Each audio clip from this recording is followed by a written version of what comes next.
Hello trainees. இன்னைக்கு நாம cross grain cutting ஓட procedure கத்துக்க போகிறோம். Oblique sawing across the grain மற்றும் sawing curves. இந்த வீடியோட objectives என்னன்னா இந்த செஷனுக்கு அப்புறம் நீங்க கத்துப்பீங்க cross grain cutting செய்யறது, oblique crossing across the grain செய்யறது, saw curves எப்படி செய்யணும்னு. வாங்க continue செய்யலாம். தொடரலாம். பணி 3. ஹார்ஸ் அல்லது ட்ரெஸ்டில் தானியத்தின் குறுக்கே அறுக்கும் துண்டு அளவை சரிபார்த்து தொடங்கவும். மரத்துண்டின் அளவை சரிபார்க்க மடிப்பு விதியை பயன்படுத்தவும். அதன் நீளம், அகலம் மற்றும் உயரம் 200 மிமீ x 100 மிமீ x 25 மிமீ என்பதை உறுதிப்படுத்தவும். ட்ரை-ஸ்கொயர் ஃபோல்டிங் ரூல் மற்றும் பென்சில் ஆகியவற்றை பயன்படுத்தி வரைபடத்தின்படி வேலையை குறிக்கவும். கிராஸ்கட் ரம்பம் கூர்மையாக இருக்கிறதா என்பதை சரிபார்த்து, இல்லை என்றால் ரம்பத்தை கூர்மையாக்கி அறுக்க தயாராக வைக்கவும். உங்களுக்கு தேவைப்பட்டால் வேலையை உறுதியாக பிடிக்க உங்கள் முழங்கால்களை பயன்படுத்தவும். குறிக்கப்பட்ட கோணங்களில் 45 டிகிரி கோணத்தில் ரம்பத்தை பிடிக்கவும். அறுக்கும் முன் ரம்பம், மணிக்கட்டு, முழங்கை மற்றும் தோள்பட்டை அனைத்தும் ஒரே விமானத்தில் இருக்க வேண்டும். சீரான அழுத்தத்துடன் ரம்பத்தை அழுத்தி பின் இழுப்பதன் மூலம் வேலையை அறுக்கத் தொடங்குங்கள். மரம் அறுக்கப்படுவதை தவிர்க்க இறுதியில் மென்மையான ஸ்ட்ரோக்கை பயன்படுத்தவும். தானியத்தின் குறுக்கே அறுக்கும்போது வெட்டப்பட்ட துண்டை பிடிக்க கைகளை பயன்படுத்துங்கள். முடிக்கும்போது மரம் அறுக்கப்படுவதை தவிர்க்க லேசான ஸ்ட்ரோக்கை பயன்படுத்தவும்.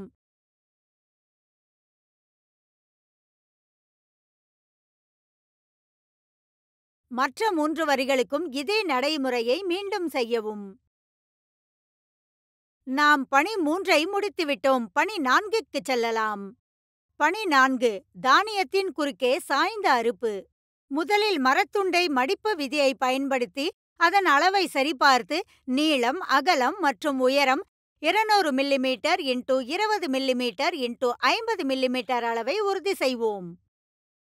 பெவல் ஸ்கொயர் பென்சிலால் ஸ்கெட்சின் படி வேலையை குறிக்கவும் மற்றும் சதுரத்தை முயற்சிக்கவும்.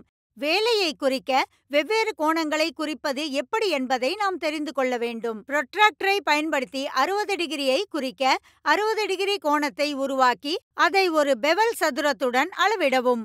35 மிமீ ஆழத்திற்கு இடமிருந்து 25 மிமீ தொலைவில் பெவல் சதுரத்தில் 60 டிகிரியை குறிக்கவும். புரோட்ராக்டரை பயன்படுத்தி 45 டிகிரியை குறிக்க 45 டிகிரி கோணத்தை உருவாக்கி அதை ஒரு பெவல் சதுரத்துடன் அளவிடவும். 40 மிமீ ஆழத்திற்கு இடமிருந்து 50 மிமீ தொலைவில் பெவல் சதுரத்தில் 45 டிகிரியை குறிக்கவும். புரோட்ராக்டரை பயன்படுத்தி 30 டிகிரியை குறிக்க 30 டிகிரி கோணத்தை உருவாக்கி அதை ஒரு பெவல் சதுரத்துடன் அளவிடவும். வலப்பக்கத்தில் இருந்து 75 மிமீ தொலைவில் 30 மிமீ ஆழத்திற்கு பெவல் சதுரத்தில் 30 டிகிரியை குறிக்கவும். 50 மிமீ பக்கத்துடன் மேல் நோக்கி தச்சரின் துணையில் வேலையை பிடித்துக் கொள்ளவும். பெஞ்ச் வைஸில் உள்ள கைப்பிடியை பயன்படுத்தி வேலையை இறுக்குங்கள். டெனானை 60 டிகிரி கோட்டில் பிடித்து 30 மிமீ ஆழத்திற்கு சீரான அழுத்தத்துடன் அறுக்கத் தொடங்கவும். டெனானை 45 டிகிரி கோட்டில் பிடித்து 40 மிமீ ஆழத்தில் அறுக்கத் தொடங்குங்கள். டெனான் ரம்பத்தை 30 டிகிரி கோட்டில் பிடித்து 30 மிமீ ஆழத்தில் அறுக்கத் தொடங்குங்கள். பணி 4 முடிந்தது. அடுத்த பணிக்கு செல்வோம். பணி 5. வளைவாக அறுப்பது. ட்ரை-ஸ்கொயர் மூலம் மரத்துண்டின் தட்டையான தன்மையையும் சதுரத்தன்மையையும் சரிபார்க்க முயற்சி சதுரத்தை மரத்துண்டின் மேல் வைக்கவும் மற்றும் 4 ஒளிரும் பகுதியை பார்த்து முயற்சி சதுரத்திற்கு மரத்துண்டுக்கும் இடையில் உள்ள இடைவெளியில் எந்த பள்ளங்களும் இருப்பதால் அதை மேற்பரப்புடன் நகர்த்தி ஒவ்வொரு புள்ளியிலும் சரிபார்க்கவும். சமதளத்தை சரிபார்த்துள்ளோம். இப்போது நாம் மரத்துண்டின் மூலையில் முயற்சி சதுரத்தை வைத்து மரத்திற்கும் முயற்சி சதுரத்திற்கும் இடையில் இடைவெளிகள் உள்ளதா என்பதை சரிபார்த்து ஒவ்வொரு புள்ளியையும் சரிபார்க்க அதை விளிம்பில் நகர்த்துவதன் மூலம் சதுரத்தன்மையை சரிபார்ப்போம். காட்டப்பட்டுள்ள வரைபடத்தின்படி வேலையின் இருபுறமும் உள்ள கோடுகளை நாம் குறிக்க வேண்டும். விங்கு காம்பஸ், மடிப்பு விதி மற்றும் ஆதரவு துண்டு ஆகியவற்றின் உதவியுடன் முதலில் வேலையை தூசி மற்றும் அழுக்கு இல்லாமல் கிடைமட்டமாக வைக்கவும். மையப்புள்ளியை நீளம் வாரியாக அளவிடவும். விங்கு திசைகாட்டியை மையம் ஏவில் வைக்கவும் மற்றும் ஒரு ஆதரவு துண்டு உதவியுடன் இருபுறமும் 30 மில்லிமீட்டர் ஆரம் கொண்ட அரை வட்டத்தை வரையவும். படத்தில் காட்டப்பட்டுள்ளபடி DE மற்றும் FG இல் சேர புள்ளி D மற்றும் F இலிருந்து செங்குத்தாக ஒரு கோட்டை வரையவும். இப்போது DE FG 25 மில்லிமீட்டர் தடிமன். வேலையை அப்படியே வைத்திருங்கள்.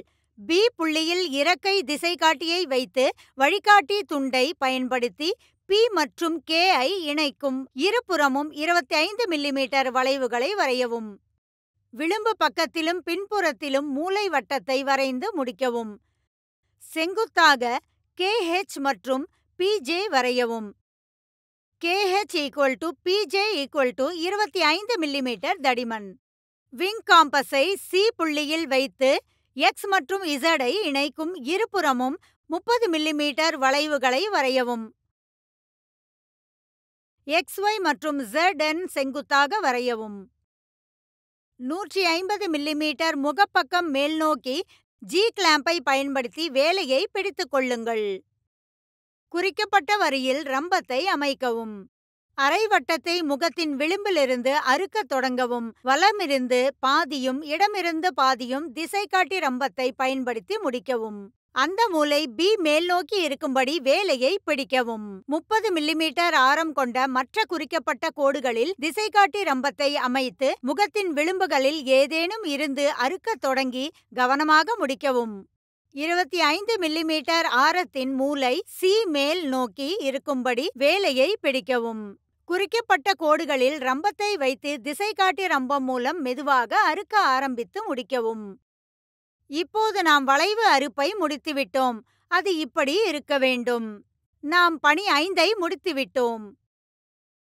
ரீகேப். முதல்ல டாஸ்க் 3 பார்த்தோம். ட்ரை ஸ்கொயர் யூஸ் பண்ணி ஜாபை மார்க் செய்யறது, ஜாபை நீஸால ஹோல்ட் செய்கிறது, 45 டிகிரிஸில் சா பண்ணி கிரெயினை சா செய்கிறது, கட் பீஸை ஃப்ரீ ஹேண்டில் சப்போர்ட் செய்கிறது. டாஸ்க் 4ல நம்ம பார்த்தோம் how to mark the job with bevel square, pencil மற்றும் ட்ரை ஸ்கொயர். வாய்ஸில் ஜாபை செக்யூர் செஞ்சு டெனன் சாவில் மார்க்ட் லைன்ஸில் சா செய்கிறது. டாஸ்க் 5ல வுட் ஃப்ளாட்னஸ் மற்றும் ஸ்கொயர்னஸை செக் செய்கிறது. Marked using a wing compass, folding rule மற்றும் சப்போர்ட் பீஸ். காம்பஸ் சாவை யூஸ் செஞ்சு கர்வ் சாவிங் மார்க்ட் லைன்ஸில் செய்கிறது. இந்த வீடியோவில் பார்த்தது எல்லாமே நீங்கள் புரிஞ்சுக்கிட்டீங்கன்னு நான் நினைக்கிறேன். மீண்டும் சந்திப்போம் இன்னொரு வீடியோவில். அது வரைக்கும் தேங்க்யூ மற்றும் குட் பை.